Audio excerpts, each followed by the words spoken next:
ஏதாவது ஒரு காரியத்திற்காக, அற்புதத்திற்காக இத்தனை மாதங்களும் சில வருடங்களால் கூட ஒரு தேவனுடைய பிள்ளை நீங்கள் எதிர்பார்த்து காத்திருக்கலாம்.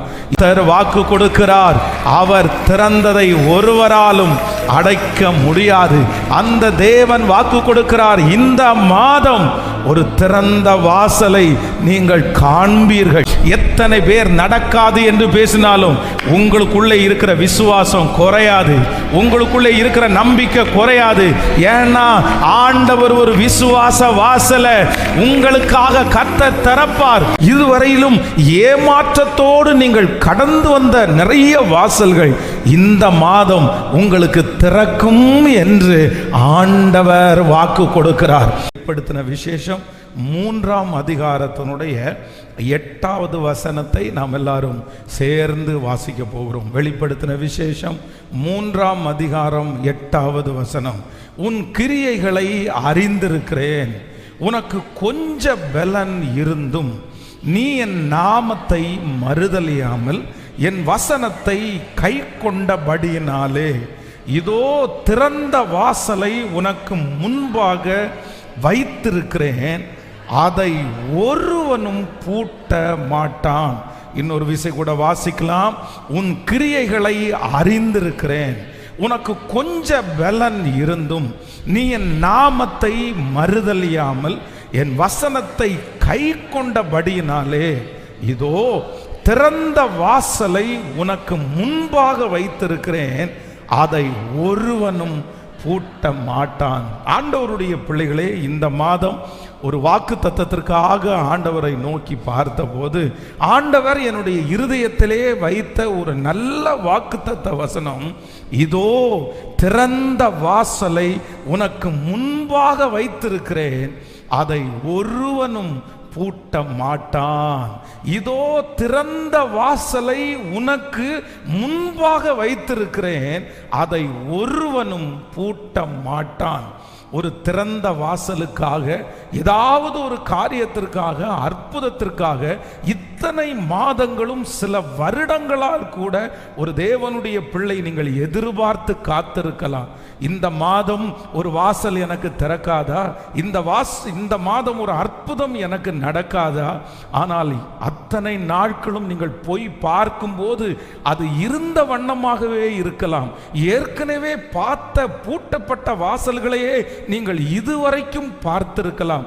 ஆனால் ஆண்டவர் இந்த மாதம் உங்களுக்கும் எனக்கும் வாக்கு கொடுக்கிறார், நான் இந்த மாதம் உனக்கு ஒரு திறந்த வாசலை உங்களுக்கு வைத்திருக்கிறேன் என்று கர்த்தர் வாக்கு கொடுக்கிறார்.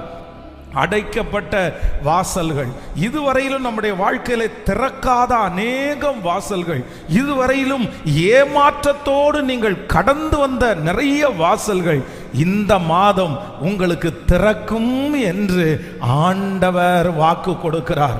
நான் நம்புகிறேன், இந்த மாதம் முடிகிறதற்குள்ளே இந்த சத்தத்தை கேட்கிற நீங்கள் நிறைய பேர் சாட்சி சொல்லுவீர்கள். இந்த மாதம் திறக்கக்கூடிய எந்த சூழ்நிலையும் இல்லாமல் இருக்கலாம். இந்த மாதம் எப்படி திறக்கும் என்கிற ஒரு கேள்வி உங்களுக்குள்ளே இருக்கலாம். ஆனா நான் நம்புறேன், ஆண்டவர் வனாந்திரத்திலே பிள்ளையினுடைய சத்தத்தை கேட்டு அங்கே ஒரு வாசலை திறந்து அந்த குடும்பத்தை பிழைக்க பண்ணுவார். ஆனால் கர்த்தர் வாக்கு கொடுக்கிறார், அவர் திறந்ததை ஒருவராலும் அடைக்க முடியாது. அந்த தேவன் வாக்கு கொடுக்கிறார், இந்த மாதம் ஒரு திறந்த வாசலை நீங்கள் காண்பீர்கள். நிறைய பேருடைய பிசினஸ்ல ஆண்டவர் இந்த மாதம் ஒரு திறந்த வாசலை கர்த்தர் வைக்க போகிறார். நிறைய பேருடைய பிள்ளைகளுடைய வாழ்க்கையிலே இந்த மாதம் ஒரு வாசல் திறக்க போகிறது. பல மாதங்களாய் பார்க்க முடியாத அந்த வாசல்களை கர்த்தர் இந்த மாதம் திறக்க போகிறார். ஒருவேளை இத்தனை நாட்களும் திறந்த வாசல் உங்களுக்கு முன்பாக இருக்கலாம், ஆனா யாரோ ஒருவர் அடைத்து கொண்டே இருக்கலாம், திறக்க திறக்க அடைத்து கொண்டே இருக்கலாம். ஆனால் ஆண்டவர் வாக்கு கொடுக்கிறார், இந்த மாதம் கர்த்தர் உங்களுக்காய் திறக்கிற அந்த வாசலை ஒரு மனிதனாலும், நம்புறவங்க கரங்களை தட்டி, ஒரு மனிதனாலும் அதை நிச்சயமாகவே பூட்டவே முடியாது. யார் நினைத்தாலும் அந்த வாசலை பூட்ட முடியாது. ஏனென்றால் அதை நமக்காய் திறக்கிறவர் கர்த்தர். இதுவரையிலும் தடுத்து போனதை குறித்து யோசிக்கவே வேண்டாம். இந்த மாதம் ஒரு திறந்த வாசல். கையை மேல உயர்த்தி ஒரு 5 விசை இந்த வார்த்தையை நம்பி, ஆண்டவரே, இது ஒரு மனிதனுடைய வார்த்தை அல்ல, இது ஒரு மனுஷனுடைய வார்த்தை அல்ல, இது ராஜாதி ராஜாவினுடைய வார்த்தை. கர்த்தர் இங்கே இருக்கிற அநேகருக்கு தீர்க்க தரிசனமா சொல்லுகிறார், மகளே, உன் கிரியைகளை அறிந்திருக்கிறேன். உனக்கு கொஞ்ச பலன் இருந்தும் உனக்கு நிறைய பலன் இல்லை, நிறைய தைரியம் இல்லை, ஆனா இருக்கிறதே கொஞ்ச பலன். ஆனா அந்த கொஞ்ச பலத்திலையும் நீ என்ன மறுதலிக்கல, நீ என்ன விட்டு கொடுக்கல இல்ல. எத்தனையோ பேர் உன்னை அவமானப்படுத்தினாங்க. எத்தனை மாசமா நீயும் திறக்கும்னு காத்து கிடக்கிற, எத்தனை மாசமா போய் போய் வெறுமையா திரும்பி வர்ற, இன்னும் நடக்கலையா, ஒன்னும் திறக்கலையா? ஆனாலும் உங்க மனசுக்குள்ள என் கர்த்தரை நான் மறுதலிக்க மாட்டேன்னு நீங்க ஒரு தீர்மானம் எடுத்ததை கர்த்தர் பார்த்தார். எந்த இடத்திலையும் ஆண்டவரை விட்டு கொடுக்காதத கர்த்தர் பார்த்தார். அதை பார்த்து தான் ஆண்டவர் இந்த மாதம் வாக்கு கொடுக்கிறார். ஆமென். இதோ நான் உனக்கு ஒரு திறந்த வாசலை வைத்திருக்கிறேன், உனக்கு ஒரு திறந்த வாசலை வைத்திருக்கிறேன், உனக்கு ஒரு திறந்த வாசலை வைத்திருக்கிறேன். அது உங்க கண்களுக்கும் என் கண்ணுக்கும் தெரியாம இருக்கலாம், அது துவங்கப்படாதது போல நமக்கு தெரியலாம். ஆனா ஆண்டவர் என்ன சொல்றாருன்னா, நான் வைத்திருக்கிறேன். கர்த்தர் உங்களுக்கும் எனக்கும் வாக்கு கொடுக்கிறார். நான் என்ன வச்சிருக்கிறேன் அப்படின்னா, உனக்கு ஒரு திறந்த வாசலை வைத்திருக்கிறேன். பொதுவாக நம்முடைய பிள்ளைகளை பார்த்து நம்ம உனக்கு ஒன்று வச்சிருக்கிறேன் அப்படின்னு சொன்னோம் அப்படின்னா என்ன அப்படின்னா, அது வரைக்கும் அந்த பிள்ளை அதை பார்க்கலன்னு அர்த்தம். சில பிள்ளைகள் பெற்றோர்கள் ஸ்கூல் முடிச்சுட்டு வரும்போது கூட்டிட்டு வரும்போது சொல்லிட்டே வருவாங்க, இன்னைக்கு நான் உனக்கு ஒன்று வச்சிருக்கேன்னு தெரியுமா, இன்னைக்கு உனக்கு வச்சிருக்கிறேன் என்ன அப்படின்னு கேட்டா இந்த பிள்ளைங்க ரொம்ப கியூரியாசிட்டியா இருக்கும். இல்லை நீ வா, உனக்கு காண்பிக்கிறேன் அப்படின்னா, இதுவரையிலும் பிள்ளைக்கு காண்பிக்காத ஒன்று வைத்திருக்கிறேன். அப்போ ஆண்டவருடைய பிள்ளைகளே, கர்த்தர் வாக்கு கொடுக்கிறார், உலகத்தில் இருக்கிற எத்தனை பேர் வேணாலும் உங்களுக்கு அது இல்லை, அந்த கொடுப்பனை உங்களுக்கு இல்லை, அது உங்களுக்கு கிடைக்காது அப்படின்னு சொன்னாலும் ஆண்டவர் உங்களுக்கும் எனக்கும் வாக்கு கொடுக்கிறாரு, நான் உனக்கு வச்சிருக்கிறேன்ப்பா, நான் உனக்கு வச்சிருக்கிறேன். இதுவரையிலும் உங்க கண்கள் காணாம இருந்தாலும் கர்த்தர் சொல்லுகிறார், ஏற்ற நேரம் வரும்போது அந்த தாய் அந்த தகப்பன் தான் வச்சிருக்கிற அந்த பொருளை எடுத்து தன்னுடைய பிள்ளையினுடைய கையிலே கொடுக்கிறது போல நான் நம்புறேன். இந்த மாதம் 5 வருஷத்துக்கு முன்னாடி தேவன் உங்களுக்காக ஆயத்தம் பண்ணினது, 4 ஆண்டுகளுக்கு முன்பாக ஆண்டவர் ஆயத்தம் பண்ணினத இந்த மாதம் உனக்கு வச்சிருக்கிறத, உங்களுக்கு வைத்திருக்கிறதை இந்த மாதம் எடுத்து கையிலே கர்த்தர் கொடுக்கிற ஒரு மாதமாய் கரங்களை தட்டி கொண்டு இருக்கும் போதே அந்த அற்புதம் நடக்கட்டும். ஹல்லேலூயா. யோசேப்பு என்றைக்கு போத்திபாருடைய வீட்டிலே போத்திபாருடைய மனைவி தனக்கு பாவத்தை செய்ய இழுக்கும் போது, என்னைக்கு அந்த பாவத்தை செய்ய மாட்டேன், ஆண்டவர் என்னை பார்க்கிறாருன்னு என்னைக்கு கர்த்தருடைய நாமத்தை உயர்த்தினானோ, ஆண்டவருடைய காரியத்திற்காக என்ன பிரச்சனை வந்தாலும் பரவாயில்லன்னு வைராக்கியம் பாராட்டினானோ, அன்றைக்கே ஆண்டவர் எகிப்து தேசத்திலே அவனுக்காக கர்த்தர் ஒன்றை ஆயத்தம் பண்ணி கர்த்தர் வைத்திருந்தார். ஒரு திறந்த வாசலை அன்னைக்கே ஆண்டவர் ஃபிக்ஸ் பண்ணிட்டாரு. எப்பா, இன்னைக்கு நீ இவங்களுக்கு முன்னாடி என்ன மறுதலிக்க மாட்டேன்னு நீ சொன்ன இல்லை, அன்னைக்கே ஆண்டவர் எழுதி வைத்தார். ஆனா அடுத்த வருஷம் அதை பார்க்க முடியல, பல ஆண்டுகள் அவனுடைய கண்ணு அதை பார்க்கல. ஆனா ஏற்ற நேரம் வந்தபோது சிறைச்சாலையில் இருந்து யோசேப்பு வரவழைக்கப்பட்டு ஒரு வாசலை பார்க்கிறான். ஐயோ, நான் நினைக்கவே இல்லையே, எப்பா நீ இன்னைக்கு இந்த வாசலை நீ பார்க்கிற, ஆனா இந்த வாசல் உனக்காக அநேக ஆண்டுகளுக்கு முன்பாகவே இந்த வாசல் உனக்காகவே ஆயத்தம் பண்ணி வைக்கப்பட்டிருக்கிறது. இந்த சத்தத்தை கேட்கிற யாரோ ஒருத்தரை பார்த்து கர்த்தர் சொல்லுகிறார், மகளே, மகனே, நீ அன்றைக்கு காண்பித்த பக்தி வைராக்கியமாய் இருந்த அன்றே ஆண்டவர் உங்களுக்கு ஒரு வாசலை திறந்து விட்டார். அன்றைக்கே ஆண்டவர் உங்களுக்காக ஒரு வாசலை ஆயத்தம் பண்ணி விட்டார். நீங்க இதுவரையும் பார்க்கல. ஆண்டவரே, நான் வைராக்கியமாய் இருந்ததற்கு என்ன அர்த்தம்? நான் இந்த மாதிரி விட்டு கொடுத்ததுக்கு என்ன அர்த்தம்? நான் ஜெபம் பண்றதுக்கு என்ன அர்த்தம்? ஏதாவது நடக்கலையே, எதுவும் நடக்கலையே, இவ்வளோ ஜெபம் பண்ணனே, இவ்வளவு வாழ்ந்தனே. ஆனா ஆண்டவர் சொல்லுகிறார், கர்த்தர் உங்களுக்காக அன்றைக்கே ஆயத்தம் பண்ணி விட்டார். ஒரு திறந்த வாசலை ஆயத்தம் பண்ணி விட்டார். யோசேப்புக்கு அந்த திறந்த வாசலை கர்த்தர் காண்பித்தது போல உங்களுக்கும் எனக்கும் காண்பிப்பேன் என்று கர்த்தர் வாக்கு கொடுக்கிறார். நம்பிக்கையோடு கரங்களை தட்டி ஆமோதிக்கிறவர்கள், உன் கிரியைகளை அறிந்திருக்கிறேன், உனக்கு கொஞ்ச பலன் இருந்தும் நீ என் நாமத்தை மறுதலியாதபடி என் வசனத்தை கை கொண்டபடியினால் இதோ நான் உனக்கு ஒரு திறந்த வாசலை வைத்திருக்கிறேன், அதை ஒருவனும் பூட்ட மாட்டான். தகப்பனே, இந்த மாதம் எனக்கு ஒரு திறந்த வாசல், எனக்கு ஒரு திறந்த வாசல் உண்டு. என் பிள்ளைக்கு ஒரு திறந்த வாசல் உண்டு. என் வியாபாரத்தில் ஒரு திறந்த வாசல் உண்டு. நான் உட்பிரவேசிக்க போறேன், நான் கடந்து போக போறேன். எனக்காக தேவன் திறக்கிற திறந்த வாசல், வெண்கல கதவுகளை உடைத்து இருப்பு தாழ்பாள்களை முறித்து அந்தகாரத்தில் இருக்கிற பொக்கிஷங்களையும் ஒளிப்பீடத்தில் இருக்கிற புதையல்களையும் எனக்காக தருகிறவர், எனக்காய் ஒரு திறந்த வாசலை கர்த்தர் வைத்திருக்கிறார். எல்லாரும் நம்புங்க, எல்லாரும் விசுவாசிங்க. இந்த மாதம் முழுதும் நம்ம சொல்லணும், 30 நாளும் எனக்கு ஒரு திறந்த வாசல், எனக்கு ஒரு திறந்த வாசல். அது இந்த மாதம் திறக்கும். ஆமேன். இந்த வசனத்தை தியானித்து கொண்டிருக்கும் போது வேதத்தில் 3 விதமான கதவுகளை ஆண்டவர் திறக்கிறார். அது ரொம்ப ஆச்சரியமாக இருக்கிறது. தேவனாகிய கர்த்தர் வேதத்திலே தன்னுடைய பிள்ளைகளுக்காக திறக்கிற 3 விதமான கதவுகள். இந்த மாதம் ஆண்டவர் 3 விதமான கதவுகளை நமக்காக கர்த்தர் திறக்க போகிறார். முதலாவதாக ஒரு வசனத்தை வாசிக்கலாம். 1 கொரிந்தியர் 16ஆம் அதிகாரத்தினுடைய 9வது வசனத்தை நம்ம வாசிக்க போறோம். 1 கொரிந்தியர் 16ஆம் அதிகாரத்தினுடைய 9வது வசனத்தை சேர்ந்து நம்ம வாசிக்கலாமா?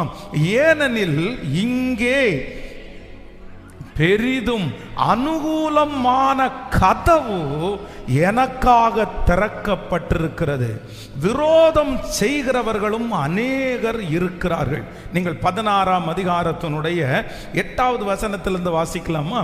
8வது வசனம், ஆகிலும் பெந்தேகோஸ்தே பண்டிகை வரைக்கும் எபேசு பட்டணத்தில் இருப்பேன், ஏனெனில் இங்கே பெரிதும் அனுகூலமான கதவு எனக்கு திறக்கப்பட்டிருக்கிறது, விரோதம் செய்கிறவர்களும் அநேகர் இருக்கிறார்கள். அடுத்த வசனம், தீமோத்தேயு உங்களிடத்திற்கு வந்தானே ஆகில் அவன் உங்களிடத்திற்கு பயமில்லாமல் இருக்க பாருங்கள், என்னை போல அவனும் கர்த்தருடைய கிரியைகளை நடப்பிக்கிறானே. கர்த்தருடைய பிள்ளைகளே, இங்கே அப்போஸ்தலனாகிய பவுல் தன்னுடைய ஜனங்களை பார்த்து சொல்லுகிறாரு, இல்லை இன்னும் கொஞ்ச நாள் நான் இங்கே இருக்க போறேன், நான் மினிஸ்ட்ரி பண்ணணும், நான் ஆண்டவருடைய நாமத்தை உயர்த்தணும். ஏன் அப்படின்னு சொன்னா, நான் என்னுடைய ஆவியிலே நான் உணர்றேன், எனக்கு ஒரு கதவு திறக்கப்பட்டிருக்கிறது.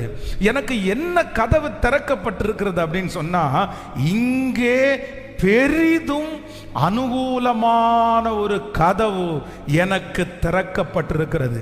அப்போஸ்தலனாகிய பவுல் பல இடங்களிலே ஆண்டவருடைய ஊழியத்தை அவர் செய்தார்.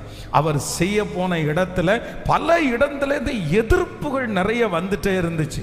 இவர் உள்ளே போகும்போது தடுத்து நிறுத்துவாங்க, பிரசங்கம் பண்ணக்கூடாதுன்னு சொல்லுவாங்க, அடிச்சு உதைச்சு காவலிலே கொண்டு போய் போடுவார்கள். இப்படியே அப்போஸ்தலனாகிய பவுல் ஊழியம் செய்ய போகிற இடத்துல நிறைய அடைக்கப்பட்ட வாசல், நிறைய பாதகமான வாசல்கள், அப்படின்னா பிரச்சனையான வாசல்கள். எங்கு போனாலும் ஒரு ஃப்ரீயா அப்படியே ஒரு ஈஸியா போய் அந்த மினிஸ்ட்ரியை அவரால் பண்ண முடியல. ஏன்னா அந்த காலத்தில் ஆண்டவராகிய இயேசு கிறிஸ்துவை விசுவாசிக்காதவர்கள் இருந்தார்கள், யூதர்கள் அதிகமாக இருந்தார்கள். அவர்கள் மத்தியிலே ஊழியம் செய்யும் போது நிறைய எதிர்ப்புகள் அவனுக்கு இருந்துச்சு. ஆனால் இந்த இடத்திலே வரும்போது அப்போஸ்தலனாகிய பவுல் சொல்லுகிறார், இங்கே எனக்காக ஆண்டவர் ஒரு வாசலை கர்த்தர் திறந்து வைத்திருக்கிறார். அந்த வாசல் அனுகூலமான வாசல், அது பெரிய வாசல், அது அனுகூலமான வாசல். இந்த மாதம் இந்த சத்தத்தை கேட்கிற ஒவ்வொரு பிள்ளைகளுக்கும் கர்த்தர் வாக்கு கொடுக்கிறார், உங்களுக்காக என் அப்பா ஒரு வாசலை திறக்க போறாரு. உங்க பிசினஸ்ல ஒரு வாசலை திறக்க போறாரு. உங்க குடும்பத்தில் உங்களுக்காக ஒரு வாசலை கர்த்தர் திறக்க போறாரு. உங்களை சுற்றி ஒரு வாசல் திறக்க போகிறாரு. இதுவரையிலும் எதிர்ப்பின் வாசலை நீங்கள் பார்த்திருக்கலாம், இதுவரையிலும் அவமான வாசல்களை பார்த்திருக்கலாம், இதுவரையிலையும் கடினமான வாசல்களை நீங்கள் பார்த்திருக்கலாம்.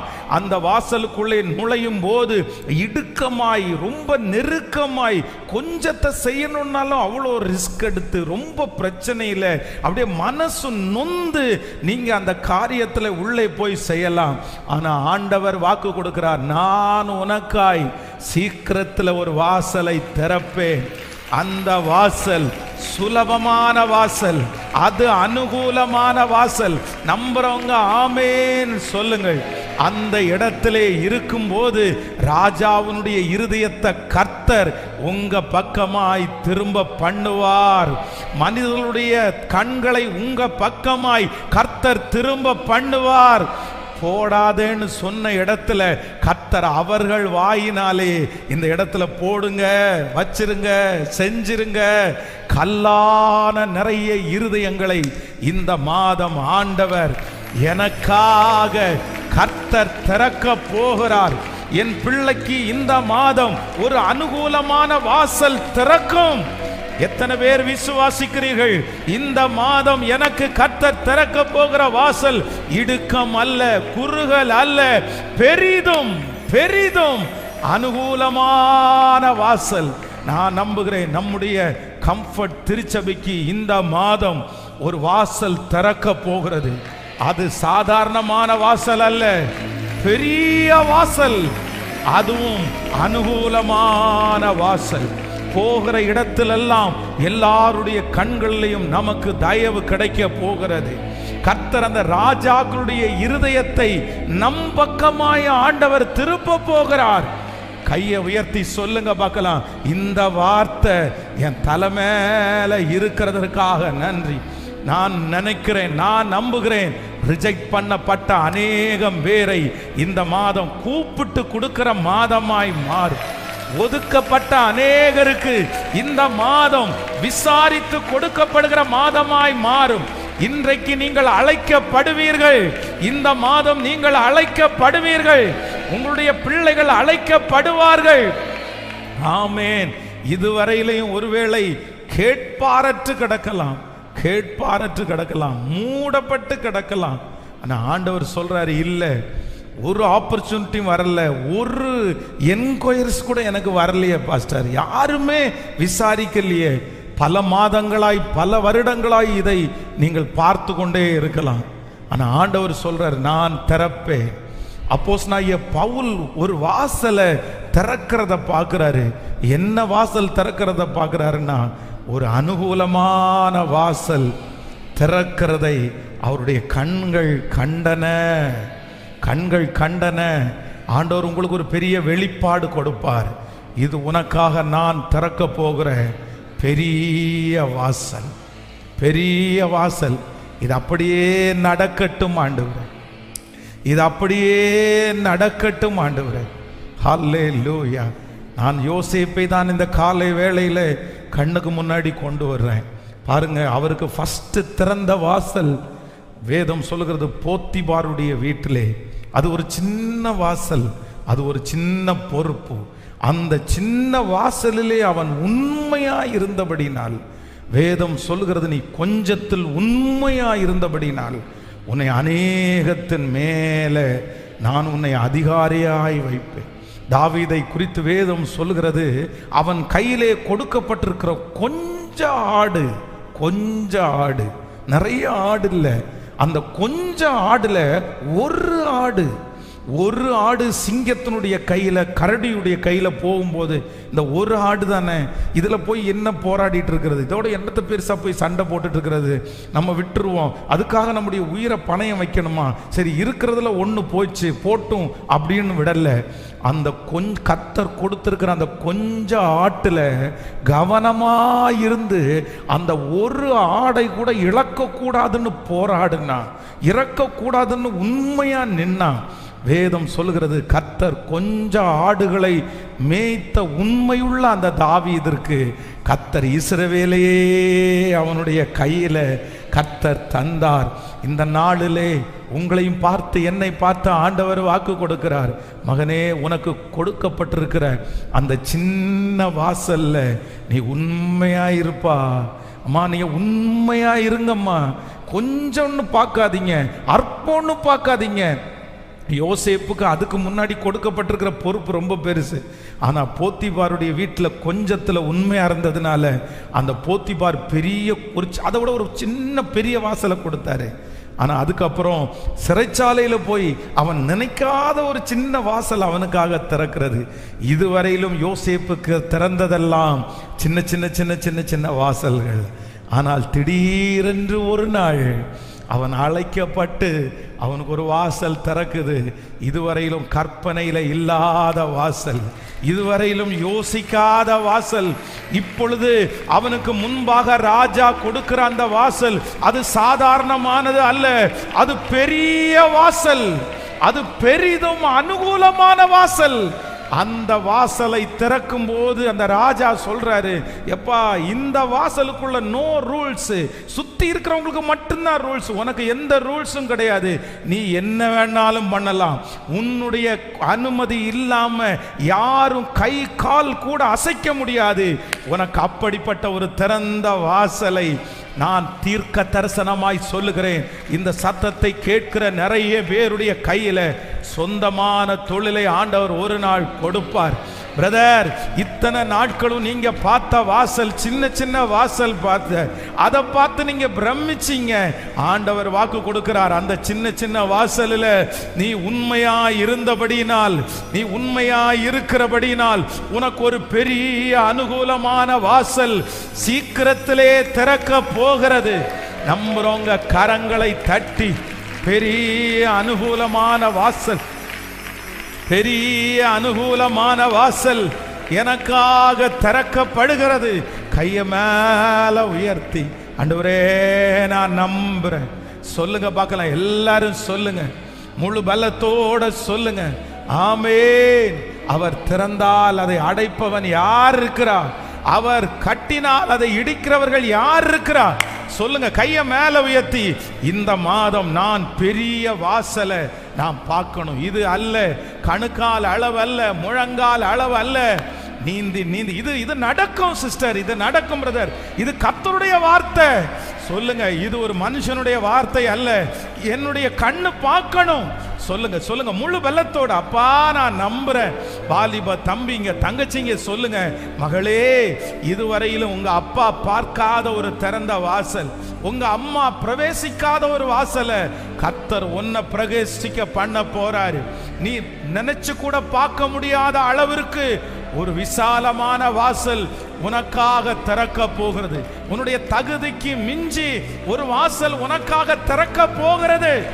சொல்லுங்க, இந்த மாதம் ஆண்டவருடைய பிள்ளைகளுக்கு கர்த்தர் வாக்கு கொடுக்கிறார். இதோ நான் உனக்கு ஒரு திறந்த வாசலை உனக்கு முன்பாக வைத்திருக்கிறேன். அந்த திறந்த வாசல் பெரிதும் அனுகூலமான வாசல். இதுவரையிலும் நம்முடைய குடும்பத்திலே, வம்சத்திலே யாரும் பார்த்திராத, யாரும் பிரவேசித்திராத, என்னுடைய கற்பனைக்கு எட்டாத, என்னுடைய படிப்புக்கு மிஞ்சி, என்னுடைய திறமைக்கு மிஞ்சி ஒரு மிகப்பெரிய வாசலை எனக்காக ஒருவர் திறப்பார், எனக்காக ஒருவர் திறப்பார். அவர் வாக்கு கொடுக்கிறார், இதோ உனக்கு கொஞ்ச கொஞ்ச பலன் இருந்தும் நீ மறுதலியாதபடியினால், உனக்கு கொஞ்ச பலன் இருந்தும் நீ மறுதலியாதபடியினால் உனக்கு ஒரு திறந்த வாசலை நான் வைத்திருக்கிறேன். ஹalleluya. நன்றி அப்பா, நன்றி. Thank you Jesus. Hallelujah. Number 1, முதலாவதாக கர்த்தர் வாக்கு கொடுக்கிறார். நமக்காக ஆண்டவர் இந்த மாதத்தில் ஒரு வாசலை திறக்கிறார். இந்த வாசல் திறக்கும், உங்களுக்கு சீக்கிரத்தில் திறக்கும், பெரிதும் அனுகூலமான வாசல். ஹalleluya. நம்பர் 2, இரண்டாவதாக ஒரு வசனத்தை நம்ம வாசிக்க போகிறோம். எடுத்துக்கொள்ளலாம். அப்போஸ்தலர் நடபடிகள் 14ஆம் அதிகாரத்தினுடைய 27வது வசனத்தை வாசிக்க போகிறோம். அப்போஸ்தலர் 14ஆம் அதிகாரம் 27வது வசனம். அவர்கள் அங்கே சேர்ந்தபோது சபைகளை கூடி வர செய்து தேவன் தங்களை கொண்டு செய்தவைகளையும் அவர் புறஜாதிகளுக்கு விசுவாசத்தின் கதவை திறந்ததையும் அறிவித்து, 14ஆம் அதிகாரத்தினுடைய நீங்கள் அதனுடைய 25வது வசனத்திலிருந்து வாசிக்கலாமா? 25வது வசனத்திலிருந்து வாசிக்கலாம். பெர்கே ஊரில் வசனத்தை பிரசங்கித்து அத்தலியா பட்டணத்திற்கு அங்கே கப்பல் ஏறி தாங்கள் நிறைவேறின கிரியைகளுக்காக தேவனுடைய கிருபையை ஒப்புவிக்கப்பட்டு புறப்பட்டு அந்தியோகியாவுக்கு வந்தார்கள். அவர்கள் அங்கே சேர்ந்த போது சபையை கூடி வர செய்து தேவன் தங்களை கொண்டு செய்தவைகளையும் அவர் புறஜாதிகளுக்கு விசுவாசத்தின் கதவை திறந்திருக்கிறதையும் அறிவித்து. ஹல்லேலூயா. கர்த்தருடைய பிள்ளைகளே, இரண்டாவதாக இங்கே தேவ மனுஷன் சொல்லுகிறான், ஆண்டவர் அவர்களுக்காக ஒரு கதவை திறக்கிறார். அப்படின்னா ஆண்டவர் எந்த இடத்துல அற்புதத்தை செய்யணும்னாலும் அந்த இடத்துல ரொம்ப முக்கியமான ஒன்று என்னன்னா ஃபெய்த், விசுவாசம். அந்த விசுவாசம் இல்லை அப்படின்னு சொன்னா யாராலும் அவ்வளவு சீக்கிரமாய் அந்த காரியத்தை நம்ப முடியாது, அற்புதத்தை பெற்றுக்கொள்ள முடியாது. ஒரு மனுஷனுக்குள்ள என்ன வேணும்னாலும் கொண்டு வரலாம், ஆனா அந்த ஃபெய்த், விசுவாசம் இருக்கு பாருங்க, அந்த விசுவாசத்தை நம்மளால கொண்டு வர முடியாது. சிலர் சொல்லுவாங்க, எல்லாத்தையும் நான் நம்புறேன், எல்லாத்தையும் நான் நம்புறேன், அவங்களை நம்புறேன், இவங்களை நம்புறேன். அந்த நம்பிக்கை மட்டும் இல்லை, ஒரே விசுவாசம். பாருங்க, திருச்சபையில எத்தனையோ பேர் அற்புதத்திற்காக வருவார்கள், ஜெபம் பண்ணுவாங்க. சிலர் கூட்டிட்டு வருவாங்க, பாஸ்டர் இவங்க இன்னும் ரட்சிக்கப்படலை, இவங்களுக்காக ஜெபம் பண்ணணும். உடனே அவங்களுக்கு ஜெபம் பண்ணி அற்புதம் எல்லாம் நடக்கும். ஆனா அற்புதம் நடந்ததுக்கு பிற்பாடு பார்த்தீங்கன்னா சர்ச்சுக்குள்ள வர மாட்டாங்க. ஏன் அப்படின்னு சொன்னா, பிரதர் ஆண்டவர் உங்களுக்கு இவ்வளோ பெரிய அற்புதம் செஞ்சிருக்கிறாருல, நீங்க எதுக்கு சர்ச்சுக்கு வரல? இல்ல, நான் சாமி கும்பிட்டுட்டு தான் இருக்கிறேன், நான் கோயிலுக்கு போயிட்டு தான் இருக்கிறேன், எல்லாத்துக்கும் நான் போவேன், இதுக்கும் நான் வர்றேன் அப்படின்னா அவங்க ஃபெய்த் என்ன ஃபெய்த்னா எல்லாம் ஒண்ணுதான். அப்படின்னா தனிப்பட்ட விதத்திலே ஆண்டவரை அவர்களால நம்ப முடியல. அப்போ இந்த விசுவாசத்தை துவக்கிறவரும் முடிக்கிறவரும் யார் அப்படின்னா அது கர்த்தர். இப்போ ஆண்டவர் இந்த இடத்துல அப்போஸ்தலனாகிய பவுல் மூலமா என்ன பேசுறார் அப்படின்னா, எப்பா இதுவரைக்கும் உனக்கு எத்தனையோ கதவுகள் திறந்திருக்கிறது, எத்தனையோ கதவு திறந்திருக்குது, ஆனா அந்த கதவுகளிலே ஒரு பெரிய எழுப்புதலை நீ பார்க்கல, அந்த கதவுகளிலே ஒரு கிரௌட நீ பார்க்கல. ஆனா நான் இப்போ நீ ஊழியம் செய்கிறதற்காக ஒரு கதவை திறக்க போகிறேன். என்ன கதவை திறக்க போறேன் அப்படின்னா, விசுவாசத்தின் கதவை கர்த்தர் திறக்க போகிறார். இந்த மாதம் நான் கர்த்தருடைய வார்த்தையை சொல்லுகிறேன். கர்த்தர் ஒரு கதவை திறக்க போறாரு. உங்க பிள்ளைகளுக்கு ஒரு கதவை திறக்க போறாரு. உங்க குடும்பத்தில் ஒரு கதவை திறக்க போறாரு. என்ன கதவு அப்படின்னு சொன்னா அது விசுவாசத்தின் கதவு. இதுவரையிலும் நம்பவே உங்களால முடியாது. நீங்க ஒத்தனை பேர் நீங்க ஜெபம் பண்ணிட்டு இருக்கலாம், பாஸ்டர் என்னதான் அற்புதத்தை பார்த்தாலும், எவ்வளவு ஆண்டவருடைய மிராக்கிளை பார்த்தாலும் ஃபெய்த்தை எனக்குள்ள கொண்டு வர முடியல பாஸ்டர். என் பிள்ளைக்குள்ள விசுவாசம் அப்படின்றது ஒன்றும் வர மாட்டேங்குது. அவன் ஜெபம் பண்றான், சர்ச்சுக்கு வர்றான், என்னமோ பண்றான், ஆனா ஆண்டவர் மேல ஒரு விசுவாசம் வர மாட்டேங்குது. கர்த்தர் கர்த்தர் செய்வார் அப்படின்னு வர மாட்டேங்குது. ஆனா ஆண்டவர் வாக்கு கொடுக்கிறார், இந்த மாதம் உங்களுக்கு கர்த்தர் ஒரு வாசலை திறக்க போறார். இதுவரையிலும் தடுமாறி கொண்டிருக்கலாம், இதுவரையிலும் மன சஞ்சலத்திலே இருக்கலாம், ஆனா இந்த மாதம் கர்த்தர் உங்களுக்கு ஒரு வாசலை திறப்பாரு. அது ஃபெய்த், விசுவாசத்தின் வாசல். விசுவாசத்தின் வாசல். இந்த மாதம் நீங்கள் நம்புவீர்கள், இந்த மாதம் உங்களுடைய வாயினாலே நீங்கள் அறிக்கை செய்வீர்கள். எத்தனை பேர் எதிர்த்து பேசினாலும், எத்தனை பேர் நடக்காது என்று பேசினாலும், உங்களுக்குள்ளே இருக்கிற விசுவாசம் குறையாது, உங்களுக்குள்ளே இருக்கிற நம்பிக்கை குறையாது. ஏன்னா ஆண்டவர் ஒரு விசுவாச வாசலை உங்களுக்காக கர்த்தர் திறப்பார். கர்த்தர் ஒரு விசுவாச வாசலை நமக்கு திறப்பார். ஆனால் அந்த காரியம் நடந்து முடியும், அந்த காரியம் நடக்காமல் இருக்காது. ஹல்லேலூயா. அற்புதம் நடப்பதற்கு முன்பாக, நல்லா கவனிச்சுக்குங்க, அற்புதம் நடப்பதற்கு முன்பாக ஆண்டவர் செய்கிற ஒரு மிகப்பெரிய மாற்றம் என்னன்னா ஃபெய்த். ஆண்டவர் எத்தனை பேருக்கு அற்புதம் செய்தாரோ, அவர்கள் அற்புதம் செய்கிறதற்கு முன்னாடி அவங்களுக்கு ஆண்டவர் என்ன வளர்த்தினார்னா, அவங்க ஃபெய்த்தை வளர்த்திட்டாரு. அவங்க விசுவாசத்தை வளர்த்தினதற்கு பிற்பாடு ஆட்டோமேட்டிக்கா அந்த இடத்துல அற்புதம் நடந்துச்சு.